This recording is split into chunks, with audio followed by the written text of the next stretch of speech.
নমস্কার বন্ধুরা, আপনারা সবাই কেমন আছেন? আশা করছি ভালোই আছেন। আমিও মোটামুটি আছি। এই পুজোতে প্রচুর পরিমাণে আইসক্রিম খাওয়ার জন্য নাকটা পুরো বন্ধ হয়ে গেছে।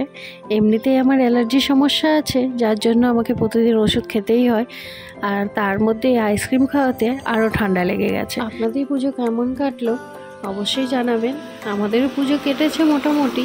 মাম্মা তো একদিন বেরিয়ে হাঁপিয়ে গেছে, আর বেরোতেই পারেনি, কেননা যেদিন হিলি বেরিয়েছিলাম ঠাকুর দেখতে প্রচুর হাঁটাহাঁটি পড়েছে। মাম্মার পায়ে খুবই ব্যথা করছিল, মাম্মার জন্য আর বেরোতে পারেনি। আর আমাদের তো দশমীর দিন থেকে এখানে শুরু হয়েছে বৃষ্টি, মানে মেঘের গর্জন। বোঝা যাচ্ছে কিনা জানি না, কিন্তু মেঘ সমানে গুড়গুড় গুড়গুড় করেই চলেছে। আপনাদের সকলকে জানাই শুভ বিজয়া দশমীর প্রীতি ও শুভেচ্ছা। বড়দের জন্য রইল প্রণাম এবং ছোটদের জন্য রইল অনেক অনেক অনেক ভালোবাসা। কালকে তো হাটের দিন ছিল আমাদের এখানে। কালকে সিম্বাকে নিয়ে বেরোনোর কথা ছিল, কিন্তু রাস্তাঘাট প্রচুর ভিড় ছিল, জন্য বেরোতে পারিনি। তা আজকে সকাল সকালই সিম্বাকে নিয়ে যাচ্ছি আমাদের এখানে যে অঞ্চলে পুজোটা হয় সেখানকার ঠাকুরটি দেখাতে, আর সাথে আপনাদেরকেও নিয়ে যাওয়া, আপনারাও দেখুন। আর আজকের আকাশটাও খুব সুন্দর হয়ে আছে সকালবেলা। বলো, তুই আসলে কেন?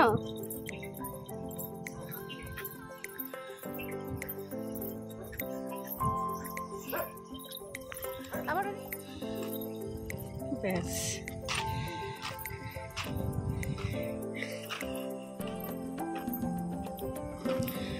পাপ্পা টোটো আসছে। ও তো মাঝখানে বসছে। ভালো, গাড়িতে সারাদিনে গাড়িতে চিপকে যাবে। হয়নি, দাঁড়াও। যায় না বাবু, ওটা কি লালটু দাদা পেয়েছিস, গোলু দাদা পেয়েছিস? তুই যাবি ওদের কাছে?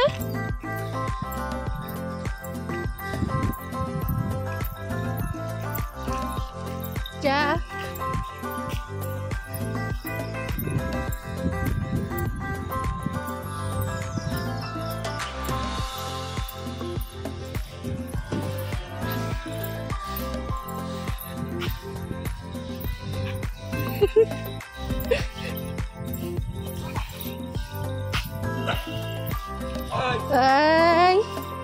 যা।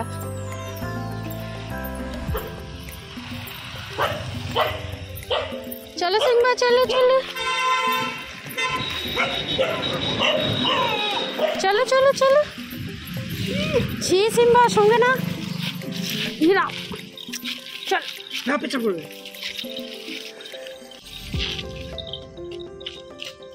অনেক কুকুরের গন্ধ পাচ্ছে, সবগুলো জড়ো হয়েছে। চলো, হয়েছে, আর হাত পা ছুটতে হবে না। চলো চলো। এসব ঘুমাচ্ছে।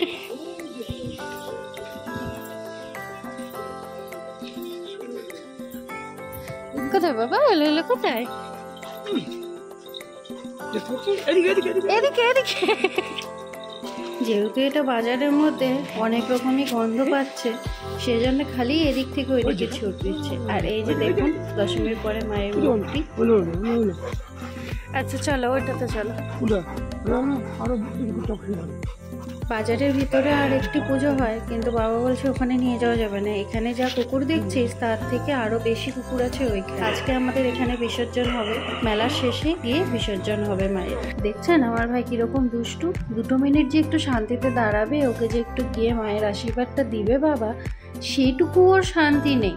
আর এটা ওর প্রত্যেক বছর হয়ে গেছে। প্রত্যেক বছর ও মায়ের প্যান্ডেলে আসবে, একটু করে গঙ্গার জল ঢেলে দিয়ে চলে যাবে। কিসের রাগ আমি জানি না এটা। হ্যাঁ থাক, ওর কাছে যেতে হবে না, বাড়ি চলো।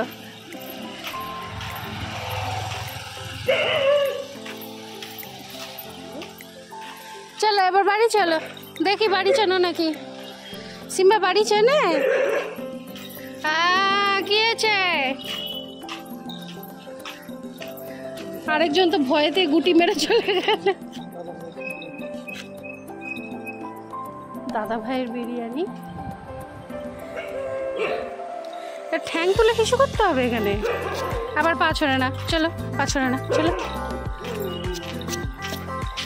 হ্যাঁ, তোমার কি ঘুমাচ্ছে?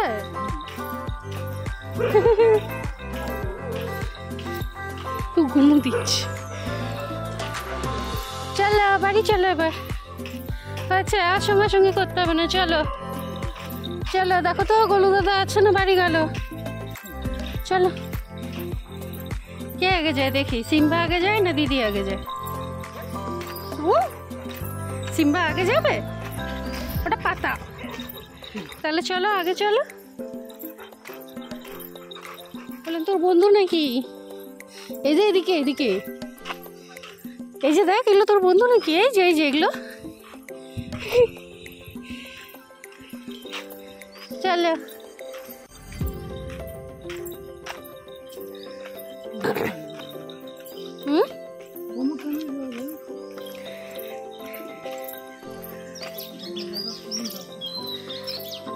বছরে একটা দিন বাচ্চাটা ঠাকুর দেখবে না?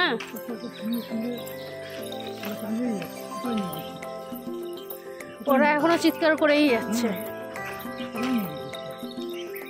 চলো গুলি হয়ে গেছে, চলো বালি চলো। এই টাইমটা এই গাছটি আমাদের এখানে খুব দেখা যায়, দেখতেও খুব সুন্দর লাগে ফুলগুলো, কিন্তু গাছটির নাম কি আমি ঠিক জানি না। আপনারা যদি জেনে থাকেন তাহলে অবশ্যই জানেন। শুরু হয়ে গেল এখন আবার হিসু।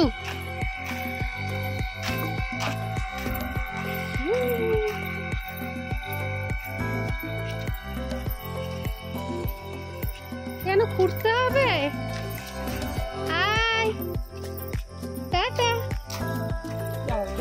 ভাই ঠাকুর দেখতে গেছিল। সুন্দরী বলু,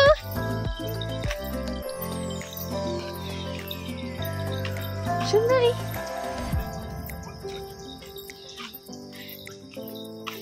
গোলু, লালটু বসো। লালটু কেন খঙ্গা, বসো। জিমি, সিম্বা দাদা ঠাকুর দেখে আসলো। সিম্বা দাদা ঠাকুর দেখে আসলো, ঠাকুর দেখে আসলো। গলু গলু গলু গলু গলু। লালটু ভাই ঠাকুর দেখতে গেছিল বাবু, ভাই ঠাকুর দেখতে গেছিল। সিম্বাকে ঘুরু ঘুরু করিয়ে নিয়ে এসে হাত পা ধুয়ে সোজা চলে এসেছে ছাদে। ছাদে আজকে কী কী ফুল ফুটেছে দেখার জন্য। এদিকে তো সাদা ফুল ফুটেছেই, সাথে ছাদ ভর্তি গোলাপ ফুলও ফুটে আছে। আর এই যে জবা ফুলও ফুটে আছে, দুটো জবা ফুল ফুটেছে। জবা ফুলগুলোর কালার হলো এটা পিঙ্ক জবা, মানে আমাদের তুলসীপুরে যে গাছটি আছে সেই গাছটিতে একই গাছে দু রকমের জবা হয়, হোয়াইট কালারও হয় আবার পিঙ্ক কালারেরও হয়। আর এখানে তো গোলাপ ফুল পড়েই আছে ফুটে। এই যে পার্পেল হার্টও ফুটেছে আজকে। আর একটা জিনিস দেখায়, এই যে করলা গাছে আবার ফুল এসছে। আর এই যে ছোট্ট মতন একটা করলা ধরেও আছে। আজকে আমার সব থেকে বড় কাজ হলো নারকেল কোড়া। আজকে মাম্মা বলেছে যে আজকে নারকেলের নাড়ু বানাবো। আজকে সকালবেলা সিম্বাকে ঠাকুর দেখিয়ে নিয়ে এসেছিস, সেটা তো শেয়ার করেছি। আর মাম্মা এখন এই যে নাড়ু বানাতে বসে গেছে। এবার অল্পই, এবার আর বেশি করতে পারবো না, হাতে ব্যথা ওই জন্য অল্পই। কয়েকদিন শরীরটাও ভালো ছিল না, তা আজকে করেছে। নারকেল নিয়ে এসে অনেক দিন ধরে পড়ে আছে। নাড়ু হবে, তারপরে রান্না বান্না হবে। আজকে খেতে খেতে 1টা-1:30 বাজবে। তো আমরা কেউ বাড়িতে চিনির নাড়ু খাই না, শুধু একজনই খায়, সেটা হলো আমার দিদি। ও তো নেই, তো ও এখানে নেই, কিন্তু ওর জন্য চিনির নাড়ু হচ্ছে না। কিন্তু যখন ও আসবে বা ওর বাড়িতে যাওয়া হবে তখন চিনির নাড়ু আবার হবে, ওর জন্য তখন শুধু ওটা। আর এটা শুধু আমার জন্য? খালি তোর জন্যে। আমাদের যে দোকানের ছেলেরা আছে, কাজের লোক আছে, কতজন আছে, চিনির বাচ্চা আছে, সবাইকে দিয়ে সবার হাতে হাতে দুটো দুটো করে দিয়ে। আমার তো আর নাড়ু ছোট ছোট হয় না, বড় বড়। কি করবো, এটাই মিষ্টি মুখ। পারবো না, এবার হাতের ব্যথা বেশি করতে পারবো না, যেন অল্প স্বল্প না খাওয়া হচ্ছে না যে তা না, কিনে নিয়ে আসা হয়েছে বাজার থেকে। গুড়ের নাড়ু কিনে নিয়ে এসে খাওয়াও প্রায় শেষ হয়ে যাওয়ার মুখে ওটা, কিন্তু বাড়িতে করে খাওয়ার স্বাদ একটা আলাদা। তাই আর এই যে সকাল সকাল আমাদের একটা বিক্রি হলো তুলসী বেদি আজকে। দেখা যাচ্ছে হ্যাঁ, টোটোতে যাচ্ছে। কি রান্না হবে এখনো জানি না, মা কিছু বলেইনি। কি রান্না হবে? ওটা সারপ্রাইজ। ওটা সারপ্রাইজ। সারপ্রাইজ সারপ্রাইজ সারপ্রাইজ না, ওইদিকে রান্না বসাবো। আমি তো নারকেলগুলো খুলে দিলাম। ওইদিকে যদি নারকেলটা মানে অন্য কড়াই চেপে যদি রান্না করি তো কি হবে, এরকম কাটা ছিটে আসবে নাড়ুর মতো, এরকম থাকবে। অন্যদিন তো খাই ভাত 12টা 12:30টায়, আজকে একটু দেরিতেই খাবো। ওদের তো সবার খাওয়া আছে সকালকার, না আমার পেটে করে সকালে চাই করেছে। সিম্বা খাই খাই হয়ে গেছে, সিম্বা এবার ঘুমো দিবে। আমার রান্না হলো। কি কি রান্না করেছ? আর করলা ভাজা, আর এখানে একটু ফ্রাইড রাইস, আর এখানে যে মটন হয়ে আসছে, আর কিছু আজকে মাম্মার সারপ্রাইজ বলতে এই যে মাটন কষা আর সাথে আছে ফ্রাইড রাইস। আমি যেহেতু ফ্রাইড রাইস খেতে ভালোবাসি তাই মাম্মা আজকে করেছে। লাল বৈশাখীর মতন ঝড় উঠেছে, আর দেখুন লাল গোলাপের গাছটা পড়ে গিয়ে একদম ভেঙে গেল। এর আগে হয়েছিল আমাদের ওই জবা গাছটা, অনেক কষ্টে বাঁচানো হয়েছিল। আর এখন হলো এই আমাদের লাল গাছটা, কত সুন্দর কুড়ি এসছে, ফুল এসছে, তার টপটাও ভেঙে গেল দেখছি।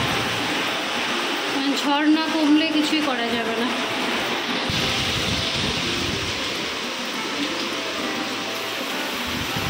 গেছে টব নামাতে এখনই, না তো এই গাছগুলো না পড়ে গিয়ে ভাঙবে। খুলবো। এখন প্রায় বিকেল 5টা। এখন মাম্মা ছাদে এসছে গাছটা লাগাতে। এই যে আপাতত ওই জলের ড্রামের মধ্যেই লাগিয়ে দিয়েছে, করে দিল। এখন তো আর মাটির টব নেই, এই জলের বোতল ছিল, ফাটা জলের বোতল, এটার মধ্যে। আজকের মতন ভিডিওটি এখানেই শেষ করছি। দেখা হবে আবার নতুন একটি ব্লগে। ততক্ষণ সুস্থ থাকুন, ভালো থাকুন, এবং বাইরে যে বাচ্চারা আছে তাদেরও একটু দেখে রাখুন। আর ভিডিওটি ভালো লাগলে অবশ্যই আমাদের চ্যানেলটিকে সাবস্ক্রাইব করে দেবেন এবং ভিডিওটিকে লাইক করে দেবেন।